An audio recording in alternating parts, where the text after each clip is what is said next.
A weekly pulse on all things green and gold with the three-time Wisconsin Sportswriter, the great Jason Wilde. I'm Alex Strouf with you. Packers 2-1, getting ready for their first divisional matchup against the Minnesota Vikings this Sunday at Lambeau Field. You don't look very enthused today. Are you not having a good week? No, I'm fine. I was thinking about titles. I was thinking, what about off schedule, Yeah, I mean that would describe us well. right? Off Yeah. schedule plays, an off schedule podcast. Off schedule feels pretty appropriate. That What is does this? feel Our good. fifth episode? This is episode 5. Yeah. Hmm. Okay, good to Mm, know. good to know. Feels like more. Well, yeah, that tells you how sick you are of me already. But nonetheless, you still showed up, and that's all that matters. Big one this weekend, Jason. Minnesota Vikings 3-0, Packers 2-1. They win 2 games with Malik Willis. Let's start with the big question now. Is Jordan Love going to play? That was the question that Tom Silverstein asked Jordan Love of the shoot yesterday at his locker. Actually, it wasn't even a question; it was more of a command. Just tell us you're going to play. Which of course Jordan said, "Am I playing? It's day to day. We'll see." Um, the way I described it was last week he felt like a guy trying to sell the bluff that he might play. On Wednesday, he felt like a guy trying to sell the bluff that he might not play. Like there was just a totally different vibe and tenor and demeanor. And I mean, I think he's excited to get back out there. I think he's really excited that they were able to go 2-0 with Malik Willis at quarterback while he was uh, getting back to somewhat full health. So I can't say with absolute certainty he's playing. Like he could have woken up this morning after yesterday's practice with a big swollen knee that's really bothering him, or that could happen today when they practice theoretically in pads. But uh, he feels to me like a guy who expects to play, wants to play, and plans to play on Sunday in a very big game at Lambeau Field. So, done this a long time, Jason. So you know a lot better than I do, or everybody watching this for the most part.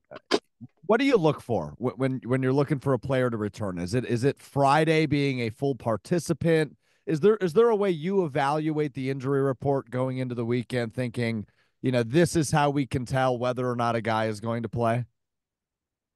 Yeah, I mean, look, I think he'll still probably be listed on the injury report as questionable, just a CYA type deal. But yeah, it's a feel thing, and it's hard to really describe. But I'm not always right either. Like there have been times where I've been fooled, but I was right on this, but that's not a brag. Look at me, I was right about him not playing. I think it was just the context clues and the uh, breadcrumbs that were repeatedly dropped led you there. And remember, from the very beginning, we were viewing the Minnesota game as the most optimistic return date. So these other two games, I don't know, in my estimation anyway, were never even in play, at least in Jordan's mind. And so the fact that it kind of played out this way, I understand that there was probably some frustration. I think Matt LaFleur was really worried that we were going to get to this game and they were sitting at 0-3 because he didn't know that Malik Willis was going to be able to do what he did. Hope is not a strategy. He was hoping that they could survive without his guy. Totally. And I would argue that they more than survived. They thrived, and now they played it, whether they wanted to or not, played it safe with their star. And now he's in a much better place to play than he would have been had you rushed him back out there in a brace against Indianapolis or against the Tennessee Titans. And look, I'm sorry, this team, this is not, this ain't Ashwaubenon High School's pass rush that's coming down the street on Ridge Road to face them. Like these guys lead the league in sacks, and your quarterback, while most likely healthy enough to play, probably not nearly as mobile as he would be. Now I sound like Bane. This bomb is mobile. Um, but mobile. He's not as mobile as he would be if he was 100% healthy. So this is still a challenging deal for him, and I'm eager to see how it plays. I'll tell you what, Jason, former Ashwaubenon coach Mark Jonas brings one heck of a pass rush. So, I mean, that sounded like quite a shot at the Jaguars, but that's neither here nor there. They had a tough go on homecoming. 49-6 loss to Bayport on homecoming, and they had a couple of like touchdown, kickoff, turnover, touchdown type Oh, good. situations. So they were 3-0. They were 3-0. Now they've lost back-to-back games. So go Jaguars. Well, that tells you how good Bayport is. All right, that's your high school football talk for the time being. I obviously want to talk about how big this game is coming up this weekend, but I do want to reflect briefly on hopefully all we see Malik Willis this year, at least coming from me as a Packers fan. I would like to see my $55 million quarterback the rest of the way. Malik Willis goes 2-0, at least we assume for now, in his two starts this season. I understand they were against worst teams in the league in Indianapolis and Tennessee. But on the short time he was a Packer, to do what he did and to be as efficient as he was as the quarterback is pretty remarkable. And I know we've given so many flowers to Matt LaFleur for the game plans he drew up the last 2 weeks. But what Malik Willis was able to accomplish is an unbelievable comeback story for a guy that was a given up on by the team that drafted him, and then just a few short weeks later is starting and winning against said team that gave up on him. What a run by Malik Willis over the course of the last 2 weeks. Yeah, I don't know how I'm supposed to add that to what you said. Like you like to always tell me that's a really good point by you. Hey, that was a really good soliloquy by you. Thanks. I, first of all, like I don't know how many other instances there are of backup quarterbacks of whom there was so little expected delivering what he delivered, right? Like, look, there's other teams that go the veteran backup route, and so they've got guys that have been starters in the league before, and you expect them to play at a pretty decent level. The way things played out in Tennessee, and look, I don't know Amy Strunk, their owner, or any of the people over there. I know a couple guys in PR that are really good dudes. But like I don't they did not do right by Malik Willis, right? They had a GM change. The new GM picks Will Levis, who maybe Will Levis turns things around, but Will Levis right now. Yeah. Right? And the head coach, yelling profanities at him as he comes off the field. Like that's a pretty dysfunctional deal over there. And the biggest thing for me was seeing Taylor Lewan go on Barstool and basically say what a nice guy Malik Willis is, but he doesn't know ball. It would appear he knows some ball, and maybe the ball that he was being taught wasn't the right ball for him. But again, I did a story in the State Journal earlier in the week in talking with Malik and talking with Adam Stenovich and Tom Clements and Jordan Love about the value of sitting. Tausch loves to talk about how valuable that is. Most teams don't have the luxury to do that with a guy, but the Titans were in that position, right? They had Tannehill his rookie year. They had Tannehill last year, but they changed GMs, and the new guy liked Will Levis better, and so they drafted him.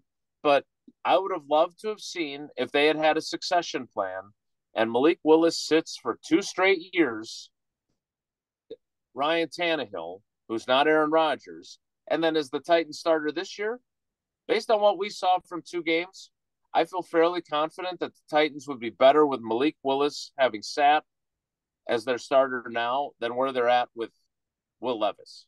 And I think Tausch's plan was to now trade him back to the Titans for a 4th-round pick. I don't think that's going to occur, but he deserves a lot of credit. Like, you're right. A lot of people gave the coaching staff credit, including me, but the player deserves credit too. And LaFleur always says, doesn't matter how great your game plan is, it's the players that bring it to life. And in a big way, Malik Willis brought his game plan to life. That's a really good point by you, Jason. Well said. Thank you. on Malik Willis. You're very welcome. How about the other side of the ball? I mean, for a team that had 7 interceptions last year to get up to what is it now, 6 interceptions through 3 weeks? No, they've got 7 now. Do they have 7? Okay, I was at the game, so I wasn't staring at the box scores this past weekend too much in Nashville. So they're up to 7 interceptions, which is what they had a year ago through 3 weeks. They lead the league in turnovers. Xavier McKinney has 3 interceptions in 3 weeks as a Packer, which is the most interceptions for a player in the league. We talked last week, all offseason, Jeff Hafley was emphasizing takeaways. You get what you emphasize, you get what you tolerate. The Packers are certainly emphasizing and tolerating turnovers, if that makes sense. What do you make once again? Yeah, ignore it. I tried something that didn't work.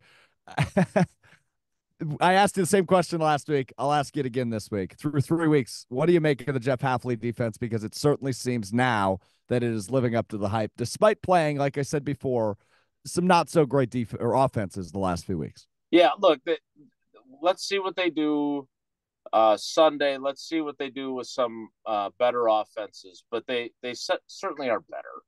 I mean, you can't, even looking at the Eagles game, you still had to say they were better, right? Like that's a really good offense. Now they have been inconsistent since Brazil offensively themselves. The Eagles have, but I don't have any doubt that this scheme is a better fit. And yes, did it become, a jailbreak, as Dom Capers would say, getting after the quarterback? I mean, the last 3 or 4 times that Will Levis was sacked, it felt like they were having a team meeting at the quarterback. Like there were like 3 guys every time.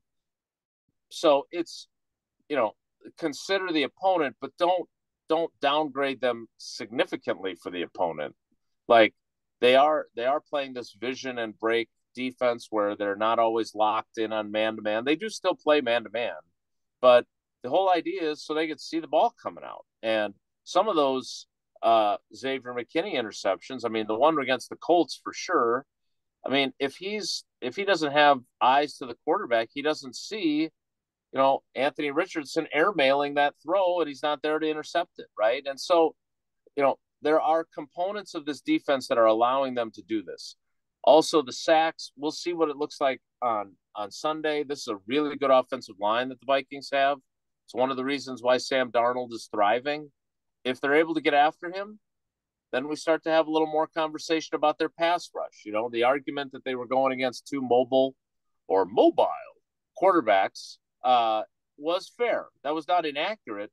My only point after those 2 games was those guys still get sacked too, and you didn't generate pressure when there were maybe some in the pocket opportunities to do it. So everything is trending up with that group. This is what I expected anybody in preseason, that it would take them some time to kind of find their footing. It looks like they have, and there are really encouraging signs. I don't want to sound like Aaron Rodgers was that the opener in like 18 or 19 where he said, we got a defense. I'm not ready to say that yet, but it looks like they probably have a defense. It certainly looks like they have a defense, but I would like to see it, to your point, against some better offenses. Now, it's still NFL offenses. It is still impressive what they've been able to accomplish through 3 weeks. But look, Tennessee might be a team that's looking to draft Deion Sanders' kid, number 1 overall in the NFL draft. So, or an offensive lineman, because they need several. So we will see. But this is a really important matchup on Sunday at Lambeau Field. The Vikings, I think, was a team everybody, including you and me, thought would be at the bottom of the NFC North this year. I certainly thought Chicago would be better than they have been through 3 weeks. And I thought Minnesota would probably be a 6-7 win team at the bottom of the NFC North. They are 3-0. They have wins over San Francisco and Houston. They look like a serious contender through 3 weeks. They look for real. That defense is, and Flores, the defensive coordinator, the former head coach, and he's debatably the best D coordinator in all of football. Sam Darnold is having a rejuvenation of sorts in Minnesota. He leads the league with 8 touchdown passes through 3 weeks. What do you make of what's going on over in Minnesota? Because I don't think either of us expected this, at least this early in the season. No, I definitely didn't. But I do think it's important to note that this happens every year, right, with somebody. Packers were that team last year.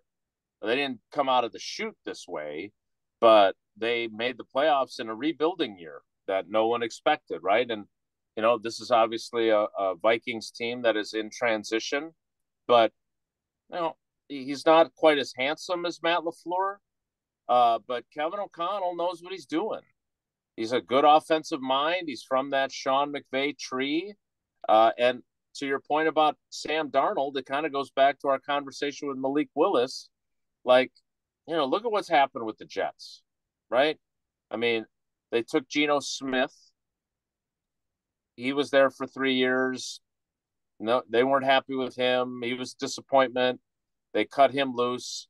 He kind of rediscovers himself in Seattle, right? They draft.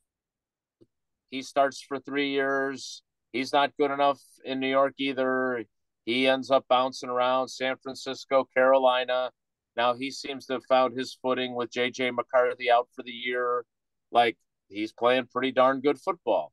I don't know if Zach Wilson is next on the hit parade, but this goes back to what we were saying about Willis, which, you get in a bad situation, you're with a bad team, you don't play at a high level, you get people change their minds about you. What do you do about it, and how do you rescue your career? Baker Mayfield's doing it, right, in Tampa. I mean, there's a lot of examples of guys that maybe they were more talented than they got credit for when they were with their original team. So the Sam Darnold story is fantastic. I really like Kevin O'Connell as a coach. I think he, coaches, when you make a coaching change, it's always the opposite of the last guy. So when Mike Sherman was fired, Mike McCarthy was a little more player friendly, right? Mike Sherman was more like a stern dad. When they had Mike Tice in Minnesota, they fired him, and because he was too loosey-goosey, they brought in Brad Childress, right? Mike Zimmer was a total hard ass, was not very nice to his quarterback, so they brought in Kevin O'Connell, who built a relationship with Kirk Cousins. So he's the right fit for this team. And Brian Flores, who definitely is not very nice to his players, apparently, according to Tua, at least as a head coach, has his defense playing its tail off for him. So they've got a lot of really good pieces. They've improved defensively. They do have Justin Jefferson, who I think is a pretty good player. And then this running back that they picked up in free agency, can't remember his name, but he's a pretty good player. Older guy, but still pretty impressive. Aaron Donald? No, Aaron Jones. Yeah, Aaron Jones, who, God bless him. He's trying really hard this week to make it clear that he loves everybody back in Green Bay. I feel fairly confident that he doesn't love Goody and he doesn't love Russ Ball. He may love everybody else, but you don't think he wants to come in here and show them that they erred in their decision to make a insulting pay cut offer to him? You bet your bottom dollar he wants to come in and play well. That's the perfect transition into 4 downs, where I write 4 questions for Jason. He has not seen them. He doesn't know what's coming, but yes, clearly he knows what's coming on no. first down. No, that's on Sundays, Jason. Yes or no with Jason. Oh, and I don't play it that way. That's right. Yeah, that's right. You don't say those words. You're allergic to them. Let's go to 4 downs. Let's start with down 1, which includes that Minnesota running back, Aaron Jones. Each year, the media up in Green Bay, the beat writers, and I know something you're really proud to take part of every year, is giving out the Tom Mulhern Stand-Up Guy Award, which you gave to Aaron Jones last year. He's one of the recipients just last year. Your relationship as a media member with Aaron Jones, I'm curious, because he seems like the nicest guy. He wrote a piece this week in the Players Tribune, as you just referenced, saying how much he loved Green Bay, saying no G on the helmet this week, but always in his heart. What was your relationship like with the Minnesota Vikings running back?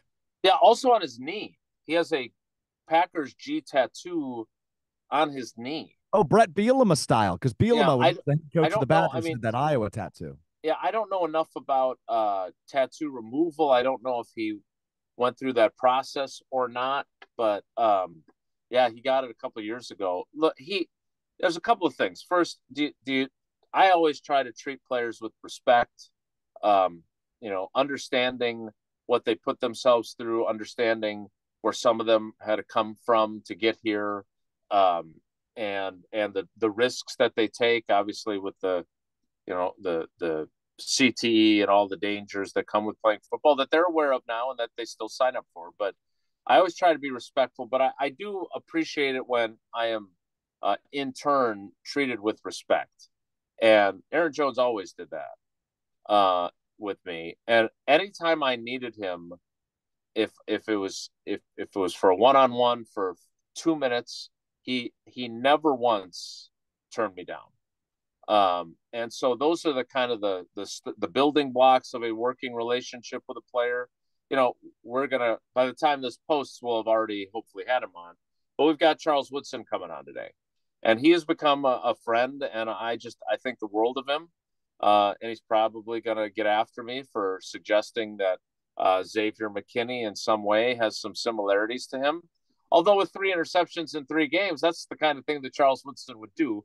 But my point is that, Aaron Jones, he's one of those guys that I think everyone who covers the team would say that they had a really good relationship with him. There was one guy that I do remember pissed him off, and we were all kind of in awe, like, boy, what do you have to do to get on the wrong side of Aaron Jones? So again, we're not friends with these guys, certainly not when we're covering them. But he typifies the Mully Award. He is undeniably a stand-up guy, and he's one of those guys too. And you have people that you work with at whatever walk of life that it's never their fault.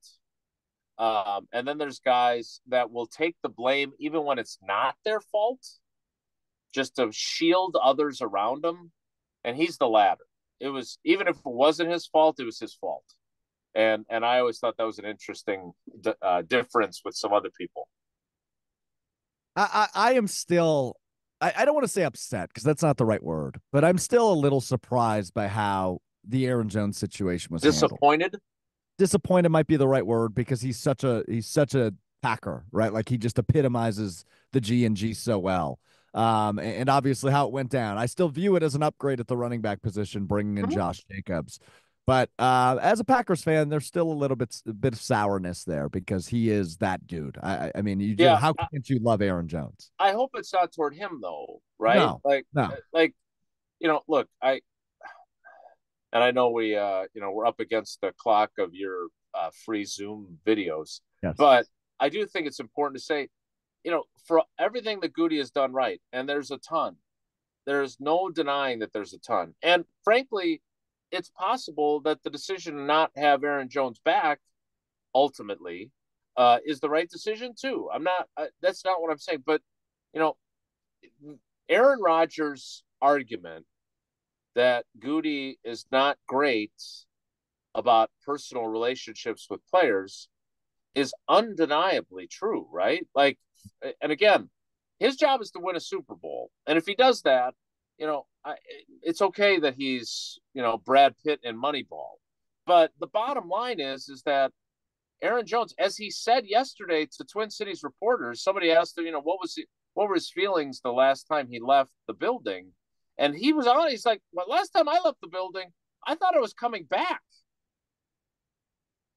So, and look, the one thing Goody has done that players, we were just talking about respect, like, to offer Jordy Nelson 1 year, $2 million when he's under contract for far more is disrespectful.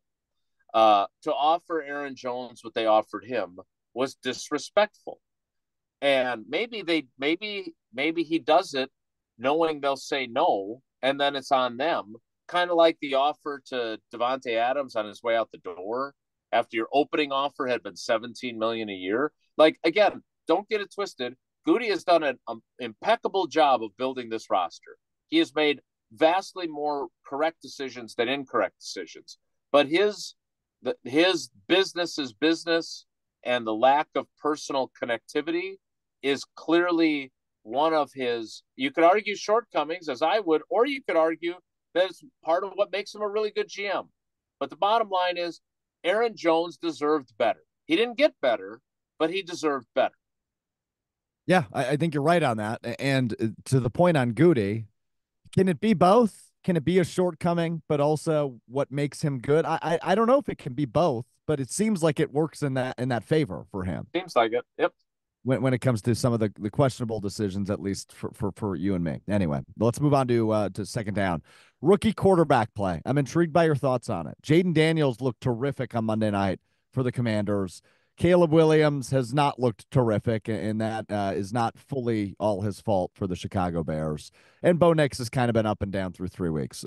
Rookie quarterback play is always fascinating to me because in Green Bay, we've seen guys sit for years and get groomed to become that next guy, and it's seemingly worked really well, at least the last 2-3 decades. Jaden Daniels, though, looking terrific in Washington this week. Caleb Williams just hasn't looked that way yet for the Bears, a team I think you and I both thought could be close to a playoff team this year. Mm-hmm. What do you make of rookie quarterback play through the? Yeah, this is what rookies do, right? I mean, this is the reality. I would guess that Jaden Daniels will have some rough games ahead. And this, I kind of got after Tausch a little bit about it too. Like this is the what I don't like about the realm of sports commentary in today's NFL and in today's sports in general. Well, now we got to crown Jaden Daniels because he was so awesome. Yeah. Like, look, the last 2 games, he's completing like 80% of his passes. Like, don't get me wrong, he's playing great. And, a good friend of mine is their defensive coordinator, Joe Witt, and I want to see the Commanders do well. But I just don't like. Let's get off the roller coaster, right? Like, you don't. You could say what you just said about how he played really well on Monday night, without having to crown him as, oh, the Bears are probably sitting there going. Now, again, I bet Bears fans are thinking, oh my God, did we pick the wrong guy? Right? I understand that. I'm not saying they shouldn't feel that, but let's. I know this is a dated reference from when you were like a teenager or maybe even younger, but slow our roll a little bit and just hold off on major proclamations. Jaden Daniels, look, his journey to the NFL. I mean, he was at Arizona State. He transferred out. I saw something on social media after that game where there was a clip of the locker room at Arizona State where guys were like taking apart his locker and talking about how he sucked. Yeah. Like, there are ups and downs in everyone's journey. Is he going to have some still ahead? I feel very confident that he will. Will he ultimately be better than Caleb Williams? I have no idea. But I know this. We have plenty of evidence now that when guys have a chance to either sit before they play or sit and hit the reset button before they play somewhere else, they're able to have success. We'll see. Justin Herbert had a lot of success playing right away. He's had some ups and downs since, but he's a pretty darn good quarterback. So it doesn't mean you have to sit to succeed. And maybe Jaden Daniels will be one of those guys that succeeds without sitting first. Hey, to go back to our conversation with Malik Willis, situations certainly matter. Look at Justin Fields, who is 3-0 with the Pittsburgh Steelers. So it will be an interesting journey for Caleb Williams, but it's still very, very early to tell on all those guys. I will not make the proclamation that Jaden Daniels is him, like some have. Right. That was exactly the proclamation that irritated me. That's the one with the capital H, which I always thought was reserved for God, but apparently now we're doing it for. Well, I think it's capital H, capital I, capital M. Oh, it's all the way through. Yes. Oh, okay. I think it's praise the Lord. All caps word. Yeah. Praise the Lord indeed. Third down. Offensive penalties have been kind of, if we're going to pick out a negative over the two wins in a row, offensive penalties would be the negative I'd pick out. Rasheed Walker is a guy that fascinates me, Jason, because it's not that he's done a bad job. It's just that he has 6 penalties on the year, including 4 this past weekend, or 4 holding penalties, rather, and 6 overall, which is a team high.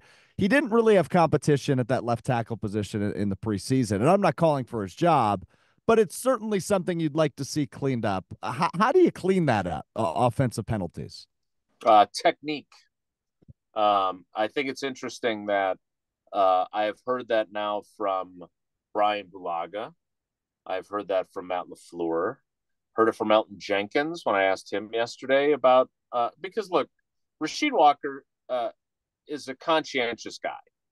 Like he doesn't want to be 6 penalties, right? Like he cares about it. It's not like he Now he did not appreciate questions about the penalties.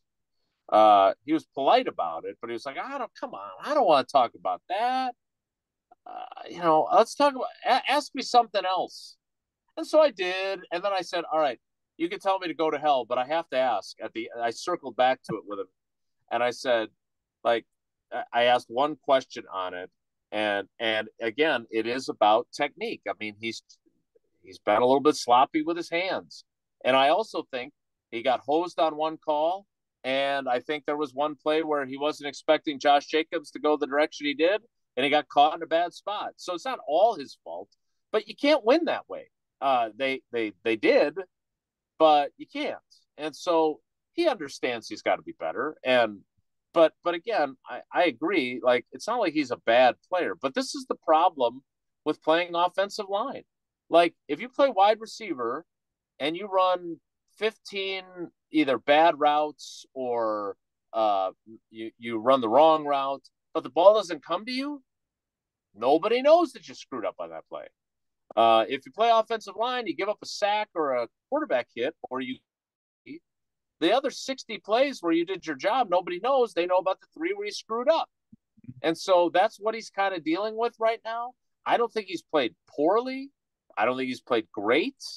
But again, I rely on Bulaga because he has forgotten more about offensive line play than I will ever know. And he's been fine, but he's gotten a lot of penalties. So the concentration all week long has been keeping your hands inside the framework and those types of fundamental aspects of playing offensive line. And we'll see if it works and improves. Because look, I made my Ashwaubenon on Jaguars joke. I might actually use that in my story now that I think about it. Because they have their work cut out for them. They have a less than ideally mobile quarterback, and they have a good front coming after them. So he has to be on his game. And getting penalties that'll put you in 1st and 20 or 2nd and 18, and then you've got Jordan Love trying to buy time to go down the field to pick those up. That's a recipe for getting your guy hurt again. Yeah, you're totally right on that. And my reason in bringing it up is you're going to win against the Titans if that happens. I don't know if you're going to win against the Vikings if that happens. So not the way the Vikings are playing right now. No, you're not going to win. Absolutely right. 4th down for you. Speaking of the Vikings and speaking of the Packers, there's a little bit of a personal rivalry between 2 of their players that we have not seen on the field since 2022. That would be Packers cornerback Jaire Alexander and Vikings wide receiver Justin Jefferson. Those 2 have had a long-running rivalry that we didn't get to see on the field last year. In my opinion, Jason, this is one of the better, I'm going to use the term beefs we've seen in some time, at least when it comes to the Packers. Is this the matchup you're most excited to see Sunday? Jefferson and so Jaire? do we think, like, do they dislike each other? I think they respect each other. I don't think they like each other, if that makes sense. Jaire has not talked yet this week. When he does talk, it's usually on Friday.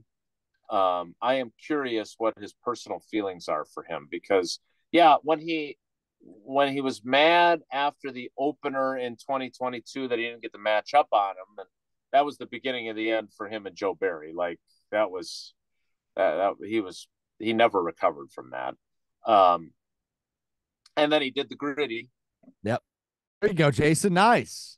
You didn't see the footwork. It was pretty suspect. But, when he did that at the game in Green Bay later that season, I could see why that would. Look, it is a great matchup. We were robbed of that. I just think it'll be really interesting to see, again, in this defense, and we're going to talk to Jeff Hafley later today. I don't know what his philosophy is on, guys traveling with good point. Receivers. So what, is it going to be Carrington Valentine? Is he going to be back? Is it going to be Eric Stokes sometimes? Is it going to be like, again, they don't play strict man-to-man coverage either. So I don't know exactly what it's going to look like. I have to figure out how I ask that question without sounding like I'm trying to get the game plan from him. So we'll have to wait and see how that goes over. Yeah, I think it's going to be a really. We'll see shades of it at the very least, if not a game-long matchup between those two. But hopefully, the gritty is broken back out as the Packers win. But we will see. It's Packers Vikings Sunday at Lambeau at noon. Jason and I are with you even more beginning at 9 a.m. on Green Bay Game Day. Jason joins us for the 10 o'clock hour across ESPN Wisconsin and on YouTube. Jarrett Bush, Gabe. It's just outside of Lambeau Field. Jason, looking forward to catching up more on Sunday. Your gritty was really good. I was impressed by the ability to gritty on this week's edition of Weekly Wilde, or what'd you call it at the beginning? Off schedule. Off schedule, just like we are right now. Jason, we'll talk to you next week. No, you'll talk to me on Sunday. I'll talk to you on Sunday. We'll talk. And then we'll talk next week. Next week. All right, whatever. It's Weekly Wilde. We're back with you each Thursday at 12 o'clock on the ESPN Milwaukee YouTube channel and available wherever you get your podcasts. Green and Gold Fix podcast feed, the Jason Wilde podcast feed, the Mr. Irrelevant podcast feed, and every Saturday morning on 1430 ESPN Beaver Dam. We'll talk to you next week. Peace.